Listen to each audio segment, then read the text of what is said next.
Geography now, Benin. Okay. So, what do I know about Benin? West African country. That's about it. It really has not come across my radar. So, I don't think I have any comments that I can preempt this video with. While I try to, there's not really a whole lot that I can work on. So I don't really know. I guess we're just gonna take this video as we go, as we do with these, and see where it takes us. Let's get it started. You been in Benin? Well, you have an invitation to begin in Benin. When in doubt, just use puns for the intro. Score! It's time to learn Come on, man. You've been nailing it the past few. I don't know. I don't know if that's your best intro. I'm gonna be a critic. geography. Now! Hey everybody, I'm your host Paul Barbato. Today we head to West Africa for the first time. But before we do, you know Cool. the drill. Let's dissect the flag. It's a very standard flag, isn't it? Like, these are very normal colors to get for the region. There's it's very simple. There's nothing overtly offensive to look at there. It's three rectangles laid out and kind of perfectly. There's no problems with it. Flag review over. The flag of Benin is pretty simple. It just has three colors, green, yellow, and red. The yellow and green represent the savannas and the palm groves located in the south of the country, and the red represents Of the martyrs. say it with me, the bloodshed for those who fought for the country. In another respect, Okay, this stuff is starting to... I'm getting desensitized to the poetic nature of the red at this point. If everybody's gonna do it. the flag also utilizes the Pan-Africanist movement colors to signify the unity and strength of the people after colonization and pride in their identity. That was so much easier from Belize's flag from last time. All right, moving on. Yeah. Pan-Africanism is a very interesting concept that I've learned about a lot when studying Malcolm X, because he's one of my favorite historical figures to learn about. Every period I have like often one person that I really like to zero in on, and he's the guy from, I'd say, mostly his time in the 50s that I really get in on. But Pan-Africanism, like this idea of like international unity among people from of African descent, basically. That's the simplest version of Pan-Africanism. Benin may be a very narrow and thin country, but don't be fooled, it has a long and crazy history behind its location. First of all, Benin is located in West Africa, below the Sahara line, bordered by four other countries: Togo, Burkina Faso, Niger, and Nigeria, with the Gulf of Guinea to the south. People will tell you that the shape of Benin kind of looks like a key. I personally think it looks like a mushroom cloud explosion right before the top of the mushroom cloud expands and gets Both crazy. are acceptable. The capital is Porto Novo, which means new port in Portuguese, despite the fact that French is the official language, and is located in the south. However, the sea I need an explanation for that. Like, why would they use Portuguese if the national language is French? There must be a good reason for it. I don't know if there's been different. Hold on one second. I gotta get the dog. I'll take you out in a minute. Don't worry. Another reason why I have to wrap up the stream soon, because the dog has to go for a walk. That's the thing. The dog has to go for a walk after that. That's the most important thing. So you guys, I can't stick around too long. Dog has to go for a walk. seat of government and most governmental buildings are located just a few kilometers southwest in the largest city, Cotonou, located on the coast. The country is divided up into 12 departments, which are further divided into 77 communities. Originally, the country had 6, but then in 1999, the original 6 split up, and then Arakira, Plateau, Littoral, Djougou, Dogbatota, and Colines were added, each with their own capital city. Although the coastline... The Blood of the Martyrs thing is already a meme on the channel. Like, it started like the 3rd video that mentioned it. And that they've mentioned it on so many at this point. There's no... Like, the Blood of the Martyrs is just like everything.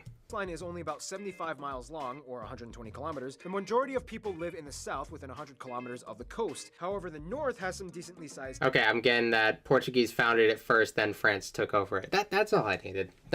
Thank you, Matthew. I appreciate the context there. It had to be something like that.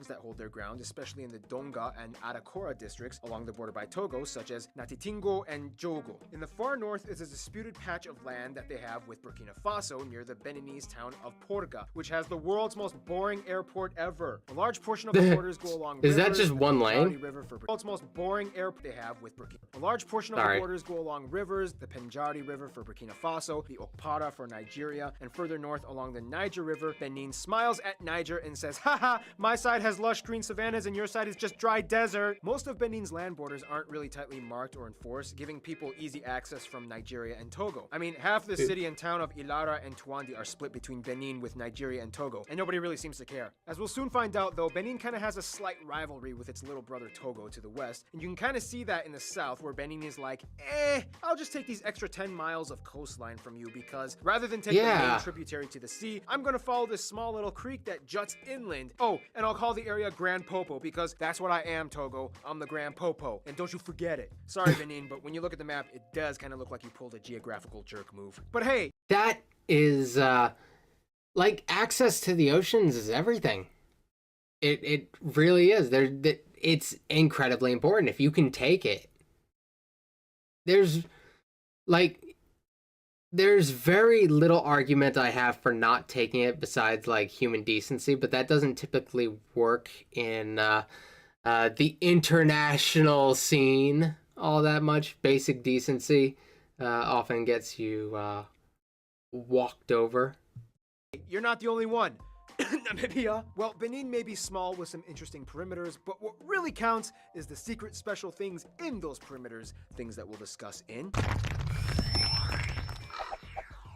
Alright, we connected the dots and now let's color in this slab of sovereignty, shall we? Benin's landscape is generally flat for the most part. The country gradually slopes a little bit upwards the further north you go until you reach the Atakora mountain range along the northwest border with Togo. With the highest point, Mont Sokbaro, at only about 650 meters or 2,200 feet above sea level, being in this area. However, generally there are four main geographical areas that divide up this country. The low-lying sandy coast with marshes and lagoons connected to the ocean, the plateaus with valleys and rivers where the majority of ecoregions and nature preserves are found in, and then you got the flatlands with the dry savannas and rocky hills further north, and finally the Atakora mountain region in the northwest. It's pretty diverse. Benin kind of has two-ish separate climates, the south and the north. The south is generally hot and humid year-round and gathers most of the rainfall. However, in the north, the closer you get to the Sahel... Oh wait, I have to explain what the Sahel is. The Sahel is basically this area of northern Africa, which is kind of like the transition region between the Sahara and the semi-arid savannas that are trying to like hang on for dear life and not become a desert. It's like...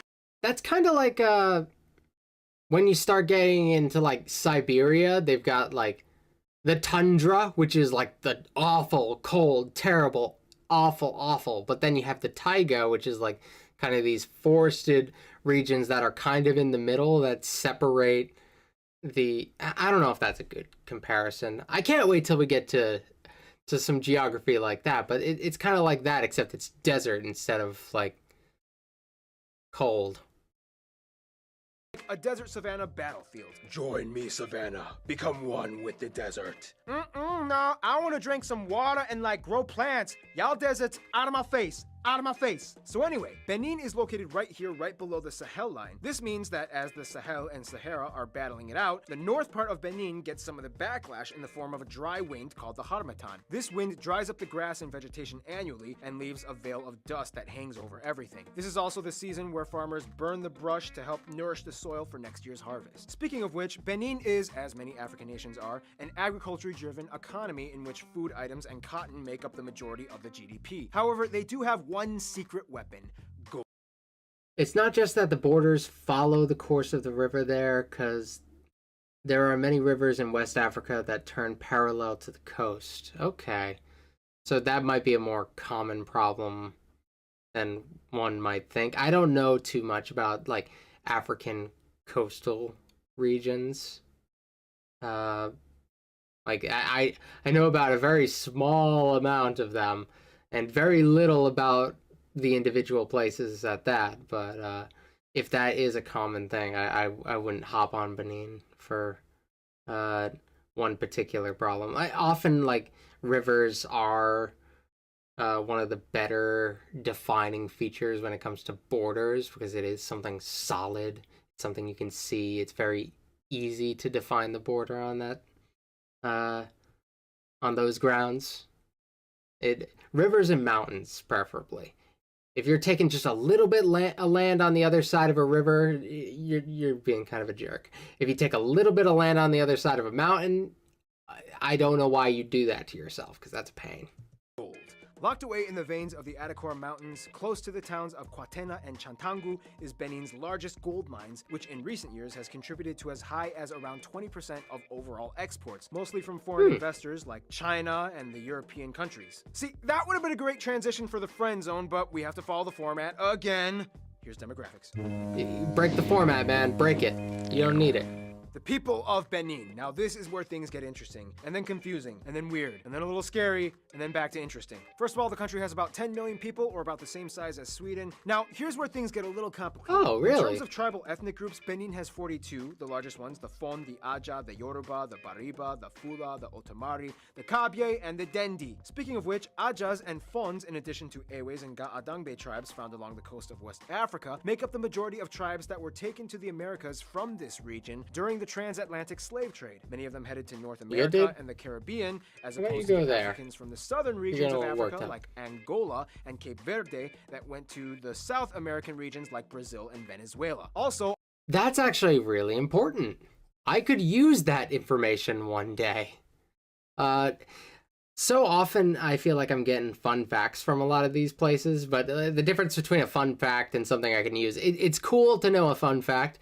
I can actually find use from some of the information I'm getting about Benin here with my studies of the Atlantic world. Like, this is actually really, really important, and I'm happier to know that there is something that like lays out the ties between the American slave trade and Africa and really grounds it in like particular cultures and places, because often the original cultures from a lot of like the enslaved people who come from Africa are kind of just written off in history. It's like it's a fresh start, but it's like a terrible fresh start.